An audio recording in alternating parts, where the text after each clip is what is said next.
মহান আল্লাহকে নিয়ে আবুল সরকার নামে যে জানোয়ার কটূক্তি করেছে তার কঠিন শাস্তি হওয়া দরকার, যাতে তাকে দেখে বাংলার মাটিতে আর কোনো ব্যক্তি এইরকম কথা বলার সাহস না পায়। আর আবুল সরকার নামে যে নাস্তিক কোরআনের আয়াতের ব্যাখ্যা নিয়ে হাস্যকর বক্তব্য দিয়েছে, ওই আবুল সরকারের এমন কঠিন শাস্তি হওয়া দরকার, আল্লাহ সম্পর্কে এই ধরনের কটু কথা বলার সাহস না পায়। আর বাঙালি জাতির কাছে আমার প্রশ্ন, এই আবুল সরকারের কি শাস্তি হওয়া দরকার?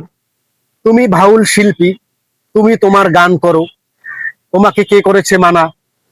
মহান আল্লাহ সম্পর্কে এরকমের হাস্যকর বক্তব্য অপব্যাখ্যা দেয়ার সাহস তোমাকে কে দিয়েছে?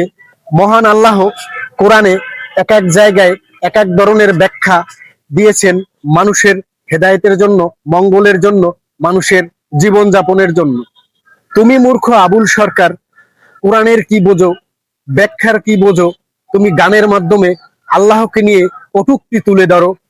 মহান আল্লাহকে নিয়ে, প্রিয় মুহাম্মদ সাল্লাল্লাহু আলাইহি সাল্লামকে নিয়ে কোনো কটূক্তি, কোনো হাস্যকর কথা বললে আমরা মুসলিম জাতি কখনো সহ্য করব না।